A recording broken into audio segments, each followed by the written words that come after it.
You awakened the most useless ability in history. A 1 cubic meter void storage. The whole school laughs at you, but they have no idea what the law of space is truly capable of. What if you place half the space over someone's head, and let the other half hang in open air, then snap it shut in an instant? That becomes an absolute cut, one that ignores every defense. And what if you split that 1 cubic meter into 10 separate, 10 cubic centimeter spaces? Next, Ash.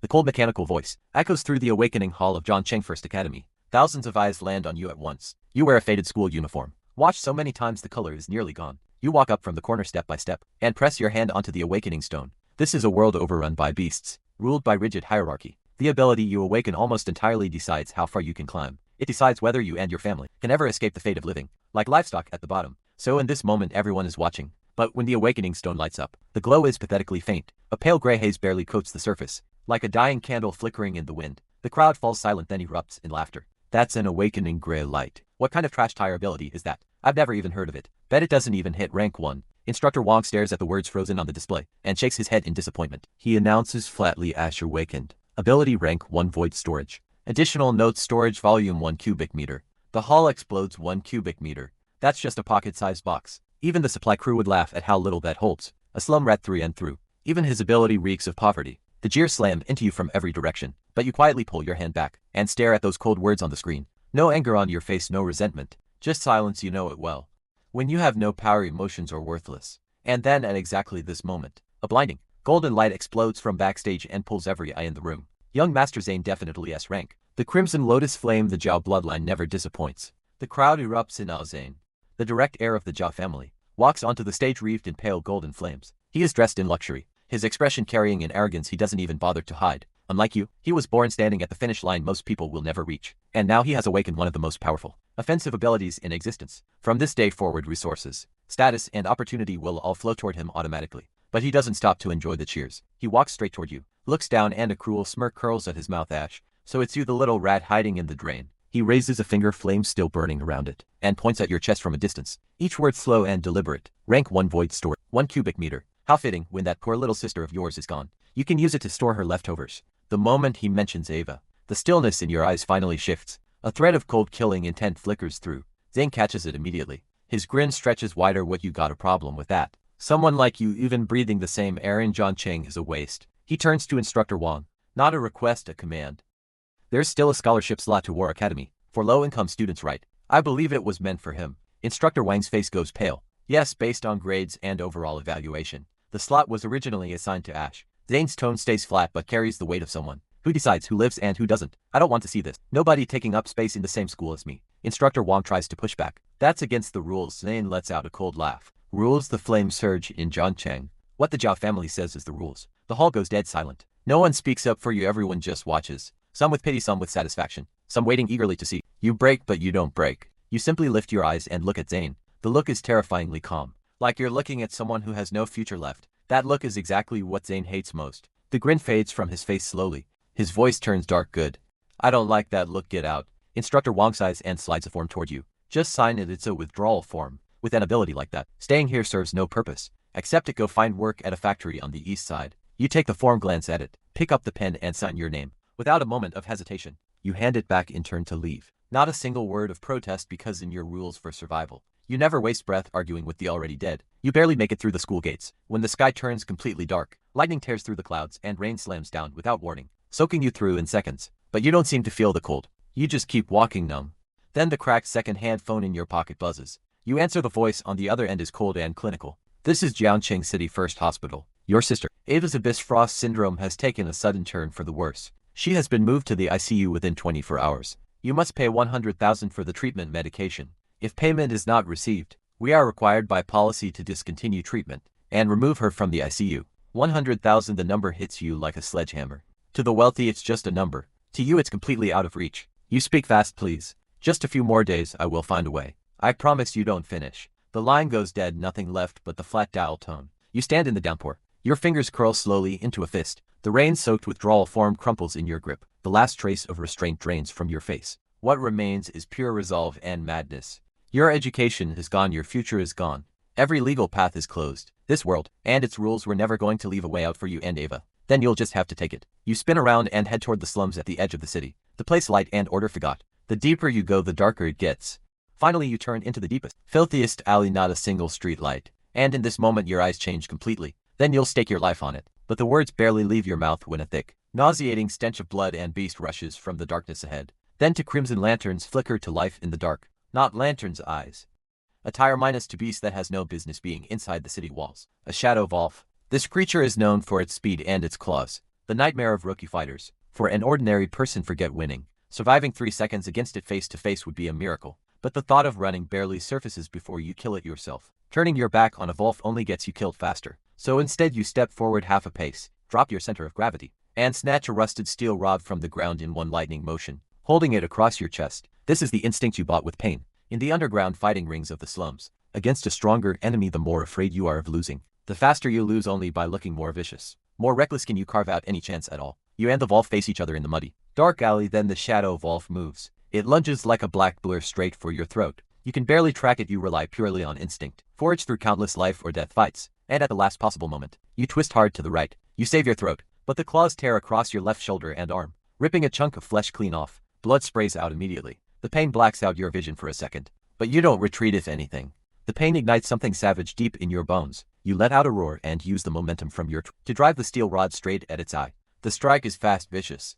But you underestimate what a tire minus to beast truly is. The shadow wolf wrenches its head aside midair. The rod misses the eye, glances off the skull and buries less than half an inch before it jams. The shadow wolf howls in pain and fury and whips its head sideways. The rod tears from your grip, and you're flung face first into the ground. What follows is a true savage brawl. You and the wolf roll together through sewage and mud. It tears into you again and again with its claws. You fight back like a beast that has completely lost its mind. Fists elbows, knees, even teeth, targeting every spot that could be fatal. 3 deep gashes open across your back, deep enough to see bone. The shoulder wound keeps bleeding. Strength and awareness drain fast. Your movements slow, your breathing falls apart. Then the shadow wolf seizes its opening and slams you into the wall. Your skull cracks against the surface, and your vision explodes with stars. The next second its full weight crashes down on you. Its claws pin your shoulders and nail you to the corner. You can't move. It lowers its head. The shadow wolf's jaws are less than 2 inches from your throat. You can see every mark on its fangs. Despair spreads through you like ice. And then Ava's face flashes in your mind. Pale but always smiling. Ash, you're going to be the greatest ability user ever, Ash. When I get better, I want those candied fruits from the shop on the south side. You can't lose if you lose. What happens to Ava? What happens to the 100,000? What happens when the hospital pulls the plug? Just as the shadow wolf opens its jaws to crush your skull, your battered, nearly dead mind drops into a stillness you've never felt before. Pain, fear, desperation.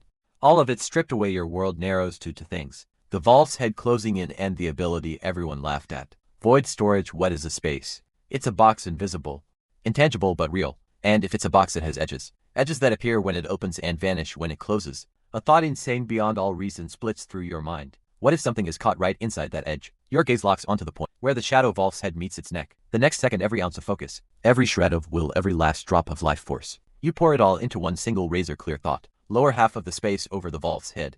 Upper half in the open air above its neck. Spatial edge locked precisely at the seam between head and neck. Void storage snaps shut. The weight crushing you suddenly lifts, and a scalding thick rush of liquid bursts over your face, like a dam breaking. You slump against the wall, gasping like a broken bellows. You look down, your pupils shrink. The shadow wolf's body still lies across your legs, but its head is gone. The cut at its neck is perfectly smooth, like the work of the sharpest laser imaginable. For vessel's bone. Nerves all sliced clean, not a single jagged edge.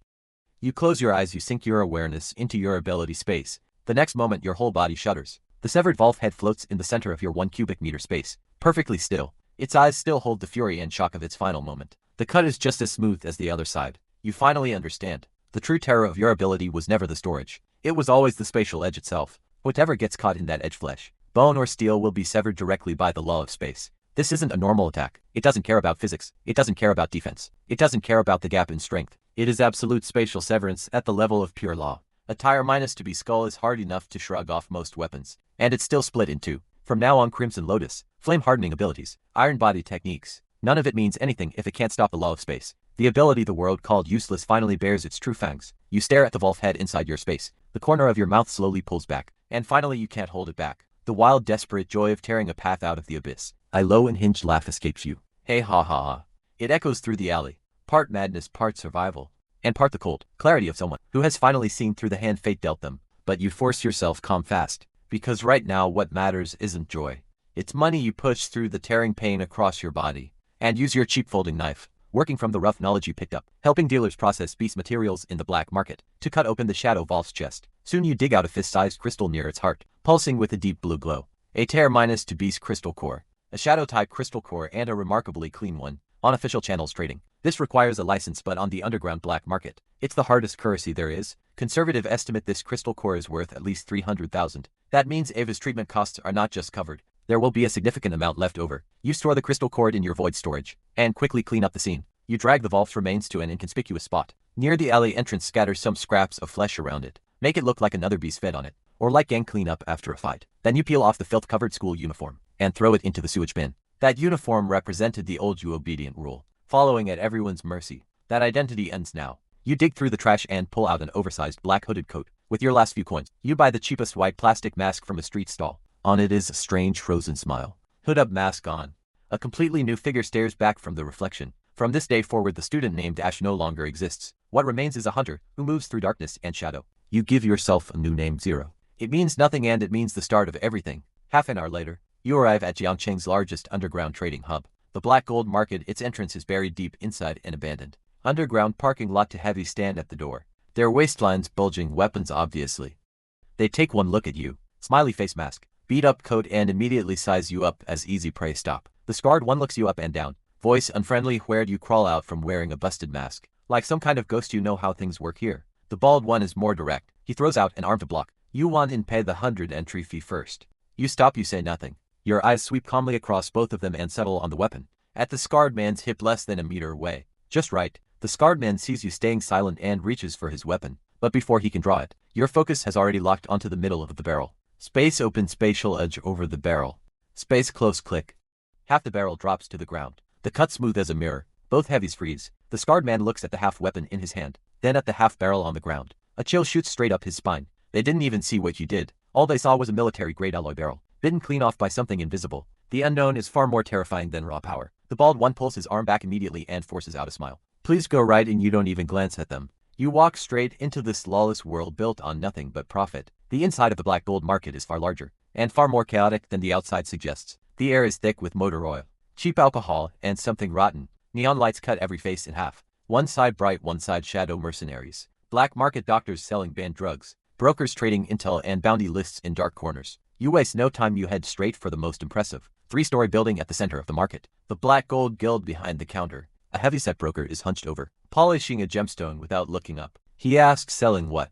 You don't answer. You just extend your hand above the counter with a single thought. The fist-sized crystal core, glowing with deep blue light, drops heavily onto the surface. The broker freezes. He slowly looks up. The greed in his eyes is almost impossible to hide, but he's a veteran of the black market. The shock on his face lasts half a second before it turns to contempt. He picks up the crystal core, pretends to examine it, tosses it back. Average quality, unstable energy. Barely tired to 100,000. That's not lowballing, that's outright robbery. But you show no anger, no haggling. Just a quiet, cold laugh. You reach out, pull the crystal core back into your void storage, and turn to leave. The broker panics immediately. Someone who doesn't know the market would beg and argue. Someone who walks away knows more than he does. Wait, price is negotiable. You keep walking. 200,000. Still walking. 250,000. That's my ceiling only. Then do you stop? You turn halfway. The smiley face mask looks especially unsettling under the lights. 300,000. The broker's face twitches. He grits his teeth and agrees. So, a solid black metal card with no markings is slid across the counter. You pick it up and walk. The moment you step out of the guild doors, the smile vanishes from the broker's face. He makes a gesture toward a heavyset man drinking in the corner. The man grins and slips out after you with fortitude enforcers. Silent as shadows, you spotted all 5 tails from the start. More importantly, on the way, you test a new application of your ability. You pick up a piece of broken stone and store it in your void storage. Mid-stride, then release it forward. On the very next step, the stone launches out like a bullet, carrying all the momentum from your movement. In that instant, you realize void storage doesn't just cut. It can store and release kinetic energy. A more efficient counterkill plan takes shape immediately. You deliberately lead the 5 of them through the maze of back alleys in the Black Gold Market. Finally, you walk into an abandoned 3-level underground parking structure. Dark, isolated. No people, no cameras. Perfect for what needs to be done. Sure enough, the moment you stop, all 5 close in from different directions. Every exit is cut off. The one in front swings an alloy blade, his face full of amusement. Nice little run, he says. Leave the card, hand over everything you got. We're in a good mood today. Maybe we'll go easy on you. You turn slowly. The white, smiley face mask looks genuinely disturbing under the dim yellow lights. No anger. You ask in a voice so calm it carries no warmth at all. Are your heads worth anything? The man stares for a second. Then his face twists with rage. He grips the blade with both hands and brings it down hard at your skull. The blade screams through the air. Against any normal person, this strike would split them from head to chest. But you don't step back, you step forward into the blade. The moment it descends, the spatial edge sweeps across it first. The sharpest half of the blade simply vanishes. The man's arms lurch forward with nothing to stop them. He stumbles and you've already slipped inside his reach. Space open, spatial edge over the neck. Space close, a dull wet sound. The fury on his face freezes solid. The next second a red torrent erupts from the clean-cut neck. The headless body crashed to the ground. Still mid-lunge, the air dies. All four remaining enforcers freeze. The grins on their faces lock in place. Pure terror is all that's left. They didn't understand what you did. They just watched a man's head disappear. Finally someone breaks. A shriek tears out of them. Ghost. It's a ghost. All four spin and run. But you can't let any of them leave alive. You push off the ground and glide after the nearest one, like a shadow skimming the floor. And when it's done, you stand in the center. The black coat, not a single drop on it. You crouch down and calmly search the bodies. A few minutes later you stand. Not bad, several stacks of cash. Roughly 30,000 and a well-crafted military alloy blade. You store both in your void storage, and feel the anonymous black card pressed against your chest. 300,000 plus another 30. It's enough, finally enough. Through the unsettling smiley face mask, your gaze cuts through the dark. You see Ava's pale face in that I see you. The eyes that have stayed cold and still finally carry a trace of warmth. Ava, I have the money to save you. You say it quietly, and tuck the black card carefully back into the pocket. Closest to your heart, then you don't linger. You turn and go. Less than 5 minutes after you leave. Rushing footsteps pound through the structure. The broker from the Black Gold Guild arrives with over a dozen guards, armed with energy rifles radiating brutal force. They storm into the abandoned lot. Where is he? 5-on-1. And you let him walk. When I get my hands on him, I'll flatten him myself. But the moment he sees what's in front of him, every curse dies in his throat. The flesh on his face trembles. Those small squinting eyes are now wide open, shot through with red. 5 bodies. 5 bodies with no heads. His best enforcer, the one with the C-rank skin hardening ability, lies face down in a pool of red like a burst sack. The cut at his neck is smooth as a mirror. A bone-deep chill shoots from the base of the broker's spine, straight to the top of his skull. His legs give out. He drops with a thud, right into the cold, thick liquid pooling on the floor. His lips quiver, his teeth chatter. These cuts. He points at the smooth-edged neck. His voice cracks with fear. No burning, no tearing. This is spatial severance. To use the law of space at this level of precision, this is at least peak B rank. A top-tier space class figure. World level. The broker's mind goes blank. What kind of existence did he just cross? Since when did a god of slaughter arrive in Yangcheng? The night is deep, the rain has stopped. You store the black coat that marks you as 0, the smiley face mask, and the stained military blade into your void storage. Then you change back into the washed-out school uniform you rescued from the trash, sling on the faded backpack, and become once again the unremarkable, slightly thin student no one would look twice at. But clothes can be changed. Eyes cannot. The boy who used to carry quiet shame and suppressed pain disappeared in last night's rain-soaked alley. The eyes you have now hold a cold razor edge that won't dissolve. You head straight for Jiangcheng City First Hospital. At the late-night payment window, the on-duty nurse is half asleep. Then you slam the anonymous black card against the glass, and she jolts awake. The irritated look on her face doesn't even fully form. You look at her and say one thing. I see you, Ava. Best available treatment right now.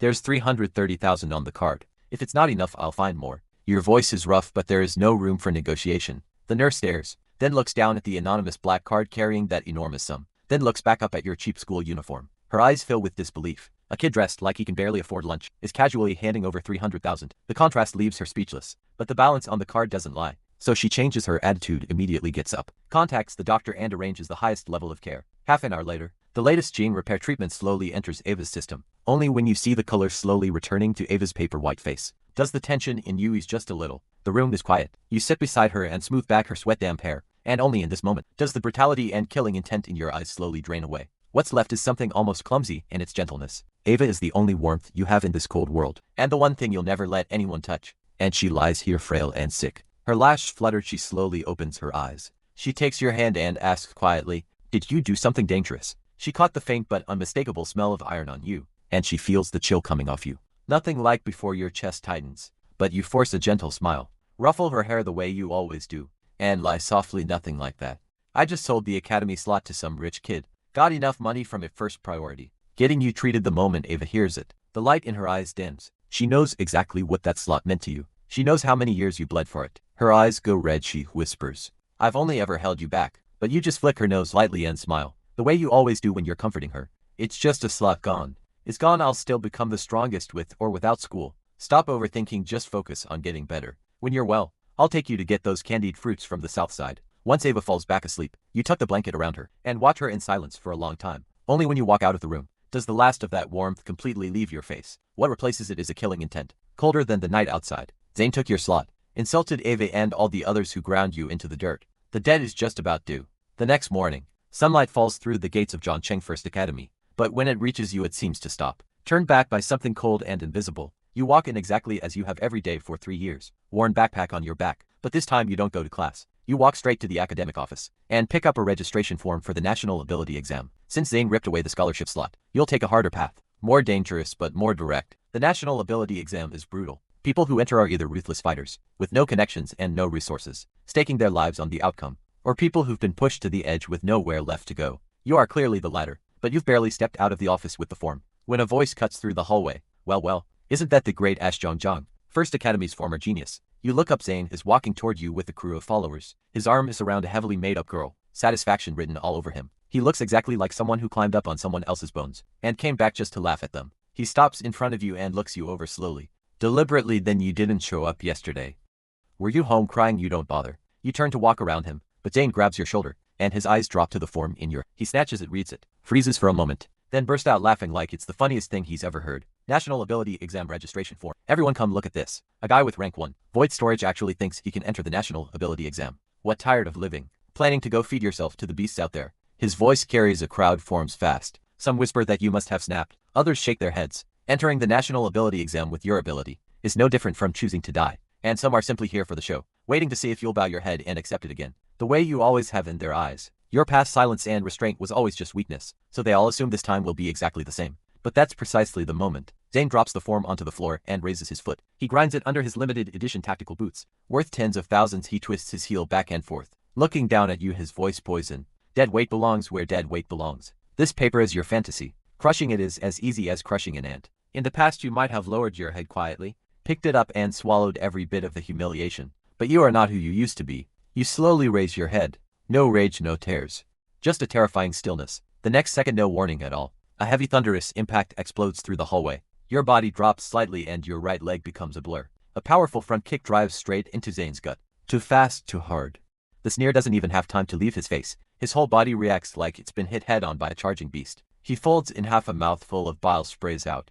His feet leave the ground and he flies back over 3 meters. He crashes into the hallway display board. The entire tempered glass panel shatters. Shards spray everywhere. The whole hallway goes silent. No one expected you to move, and certainly no one expected a single kick to do that to Zane. He slides down from the shattered glass like a rag doll. He curls on the floor, face drained of all color. The pain is so intense he can't even form a proper scream. And you just slowly pull your foot back, standing exactly where you were. As if you didn't just send a person flying. As if you only brushed away some dust. But it's far from over. From the crowd behind Zane, a quiet, crew-cut, middle-aged man steps forward. His temples bulge, his presence explodes outward.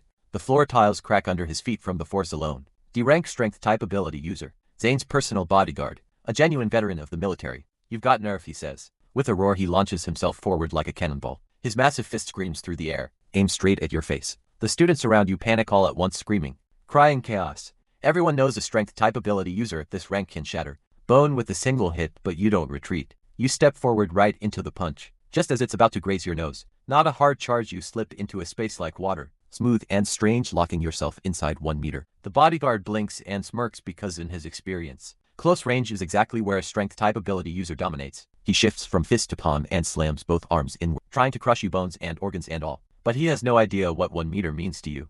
It's not close range, it's execution range. And invisible spatial ripple passes. You make no extra movement. Just a single quiet thought. Space open, spatial edge over both arm joints. Space close, a sickening crack. And every student and teacher in that hallway witnesses something they will never forget. The bodyguard's arms 1 inch from touching you, severed cleanly at the elbows, both severed forearms still held in the crushing position, simply detached from his body. They dropped to the floor with 2 dull thuds. The cut smooth as mirrors. Then, as if delayed by half a second, blood erupts from both clean edge stumps. It paints the white hallway wall in broad, heavy strokes. The bodyguard looks at his empty arms, then at the twitching stumps on the floor. Every trace of aggression vanishes from his face. Then the pain hits his brain, and he lets out a sound that doesn't seem human and crash. To his knees he rides on the floor like an animal being slaughtered. The hallway is so quiet you could hear a pin drop. Everyone is in shock because no one saw what you did. Not even a trace of ability energy to detect. ID rank strength type ability user just lost both arms. And you calmly step over the screaming bodyguard and walk toward Zane. By now Zane is completely terrified. His face is white as paper. He scrambles backward on hands and feet. A wet stain spreads across his pants. He's lost control of his bladder from sheer fear. You walk up to him, hundreds of eyes watch. Terrified, odd, stunned. You slowly raise your foot and press your faded, cheap sneaker down hard onto Zane's swollen, twisted face. You grind his head into the cold floor covered in broken glass. Humiliation the kind he has never once experienced. You look down at the fear-warped face beneath your shoe when you speak. Your voice is quiet but it cuts through the hallway, like a whine from the coldest place on earth, reaching every single person present. I don't want your scholarship slot at the exam. I will personally destroy everything you're proud of. In front of everyone you lift your foot slowly. You don't even glance at him again. You turn bend down.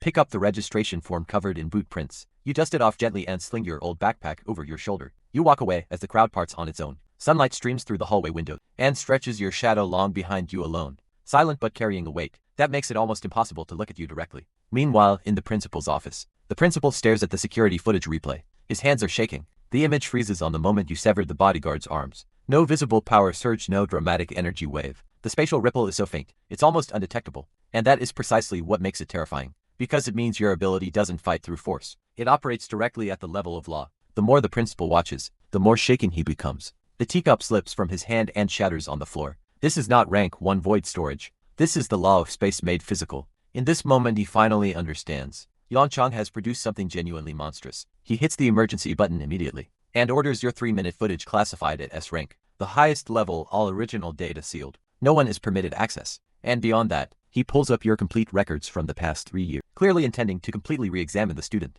Everyone wrote off as a nobody. But just as the school begins to see your worth, the Z family has already made their move for real. This time in the Z family villa. Under glittering crystal chandeliers, the air hangs heavy as a freezer. Zane lies on the sofa with his swollen face screaming for revenge. Zeus stands at the floor-to-ceiling window listening without a word. Then he dials an encrypted channel. The person on the other end goes by Hyena, a squad of outlaws who handle dirty work in the wild zones. Zeus opens with 10 million to buy your life. But when Hyena hears you took off a D-rank bodyguard's arms at first contact, he raises the price immediately. He demands another 5 million for equipment upgrades and states clearly, they only stage accidents. The beast will clean up what's left. The military won't find anything suspicious. Zeus agrees without hesitation. In his mind, no matter what kind of freak you are, once you're inside the wild zone, you're just a body waiting to be torn apart. 3 days later, half a month left until the national ability exam. The Jiangcheng Military and Education Bureau organized a final, large-scale combat trial location, Wild Zone 7 just outside the city. This trial drives every senior student into a frenzy, not only because it directly affects their exam evaluation, but because the military has put up an extraordinary reward,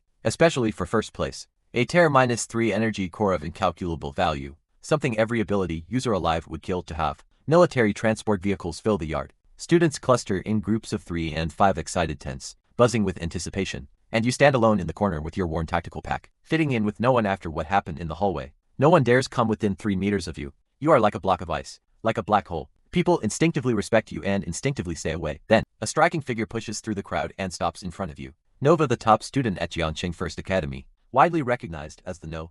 1 talent awakened S-rank ice ability. She is always at the center of crowds and praise. She wears a white form-fitting combat suit, ice blue hair vivid in the sunlight, the image of a blade that is both beautiful and deadly. She looks at you, her tone is part warning, part the casual condescension of someone who has always looked down at others. Wild Zone isn't school. Any ranker like you should stick with the main group. Don't throw your life away trying to prove something. From her perspective, this may count as kindness. But to you, kindness, built on the assumption that she's above you and you should listen, is just noise, so you glance up at her. 2 words, cold and flat.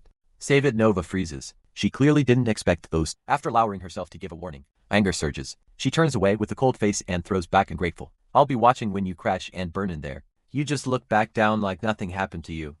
Irrelevant people and irrelevant words are just noise. Soon the transports pass through the massive alloy gates and roll into Wild Zone 7. This place is a different world. Entirely mutated trees reaching into the clouds. Thick vines twisted over everything. Damp rotten air and unseen watchers lurking in every shadow. Every single detail tells you the same thing. This is not a training ground. People die here. The instructor gives the order. Thousands of students pour into the jungle. Most of them are smart. They form groups immediately, 10, 20, 30 together, carefully hunting Tier -1 beasts in the outer zones. After all, for a typical senior student, a Tier -1 beast, like a small fall for Ironhide boar, is already dangerous enough. But you don't join anyone. The moment you enter the jungle, you separate from the crowd and walk alone into the deep forest, heading straight for the red mark. Tier to beast activity zones on the map. Others group up because they fear danger. You want efficiency. The deep forest is dark. A normal person takes every step. Brace for something to lunge from behind the trees. But your focus has already spread like an invisible radar. Within 100 meters nothing moves without you knowing. And so the hunt begins 30 meters ahead and to the left. A Tier -2 lone serpent coils in the branches, flicking its tongue waiting for prey to walk beneath it. You don't even slow down as you pass beneath it. The space opens and closes and its head is simply gone. A tire minus to clawcat tears at a carcass nearby blindly fast. Lethal striker, but the moment it bursts from the undergrowth, before it even lands its skull vanishes midair. The headless body tumbles forward on momentum alone. Then a tire minus to stone pangolin, famous for its defense shell, hard enough to deflect ordinary blades and axes, but it barely surfaces from the ground before the space cuts through armor and flesh alike, splitting it into two clean halves. Each time you finish a beast, you extract the crystal core and drop it into your void storage. Practice deficient. No wasted motion. The military score bracelet ticks upward fast. 100 to 23, 75, 58, 80 past the top 100 and still climbing. Then just as you pull the crystal core from a freshly killed, venomous snake, a chill detonates along your spine. Pure threat recognition, no thinking. Your body moves before your mind does. You throw yourself forward and roll into the nearby brush. At almost the exact same moment, a large caliber sniper round screams past the spot where you just stood. It slams into the massive tree behind you. The trunk explodes, splinters fly everywhere. That shot is not combat trial level. That is professional assassination. You drop to one knee in the shadow of the undergrowth. Eyes like ice, large caliber armor piercing round. Precision kill from over a kilometer, pre-planned ambush route. There is only one answer: the Z family. They want you dead, then none of them are leaving either. A kilometer away on the ridge, the sniper frowns. He expected this to be easy, but your evasion was too clean. Not like any student, more like a creature that has survived in the wilds for years. Then Hyena squad tightens the net. -1 operatives splitting into left, right flank and frontal push, moving to trap you fast, but they think they're hunting you. They don't. The real hunter never stands in the center of the net waiting to die. Your focus is already mapped. All 5 positions, distances, movement paths, so instead of running, you hug the shadows of the ground and vegetation, and ghost your way toward the thinnest side of their net. The first to fall is Operative 3. He moves with his tactical rifle, carefully sweeping his forward arc. He never considers the danger above him as he passes beneath a massive, ancient tree. You drop from the canopy shadow like a bat hanging upside down. He barely tilts his head up before your 1 meter space opens, covers, helmet and skull closes. The sound is barely audible. The operative doesn't get a single word of warning out before everything above his neck is gone. You catch the body and lean it gently against the tree. Not even the sound of a fall. Soon Operative 4 is ordered to check. He spots the strangely positioned body immediately. He freezes completely when he tries to report in. His voice trembles, but in that moment of distraction, you slide in from the side, shadow a flash, and take his head. In under 1 minute, Hyena squad is down 2. Both killed without a sound. Even the battle-hardened Hyena is shaken. Now he finally understands this isn't a simple job. This is a demon that harvest lives in silence. He roars for everyone to converge on him, and fully unleashes his ability. See rank wind ability, Wind Blade Storm. In an instant, countless high speed, rotating scion wind blades shred outward in every direction. Ancient trees, vines, undergrowth all shredded like paper. Every place to hide is torn into open wasteland. And finally you're visible in his sightline. Hyena's face splits into a savage grin. He thinks he's finally cornered you. At the same moment, a kilometer out, the sniper who has been locked on this area aims his crosshairs between your eyes and fires. Without hesitation, bang. A kill shot, but you don't move. The instant the armor-piercing round is 1 centimeter from your skin, right in front of your forehead. A void storage space barely visible quietly opens, and so the bullet, capable of punching through tank armor, along with every ounce of its destructive force, is swallowed whole by the space. In an instant, no explosion, no deflection, not even a ripple worth mentioning. The storm fades, the dust settles in the middle of the cleared ground. You stand there perfectly still, completely unharmed. The sight wipes Hyena's mind blank for a full second. Then you slowly turn your head. Your gaze crosses a full kilometer, and lands precisely on the ridge where the sniper hides. Your lips part, 3 words, sending it back. The next second, the void before you tears open. The bullet, the exact same bullet, launches back out at the exact same speed it arrived. The sniper on the ridge doesn't get the chance to react. All he sees is a black dot rapidly filling his scope. Then bang, his precision rifle and scope explode in his hands. His own bullet drills through his right eye, and takes off the top of his skull. One short scream on the comm channel, then total silence. In this moment, Hyena finally understands. He didn't take a contract on some talented student. He took a contract on a monster. So his first instinct isn't to fight. It's to run. He blasts his wind ability to full power. Wind gathers beneath his feet. He turns to flee, throwing up his strongest defense in front of him. The wind wall, but wind is an element. Space is the law that holds elements against the true law of space. That wind wall, capable of deflecting artillery, is no thicker than paper. You walk straight through it. No resistance, no delay. Like stepping through a curtain of water. 1 meter, then you raise your hand over the head. Close, a soft, wet sound. His head leaves his body. His eyes still hold the final expression. Pure disbelief and terror. The headless body stands frozen for 2 seconds. Then, along with the erupting red torrent, it crashes heavily to the ground. Hyena's squad of 5 all gone. From the first shot to the last head, under 3 minutes. You don't rush to loot, you check the scene first, because you know people who run this kind of professional, dirty operation keep the most valuable thing not in their guns, not in their packs, but in their comms. Sure enough, you find a faintly glowing military communicator, tucked into Hyena's tactical vest. The moment you pick it up, Zeus's voice comes through. Urgent and dark. Hyena. Is it done? Did you use the beast lore?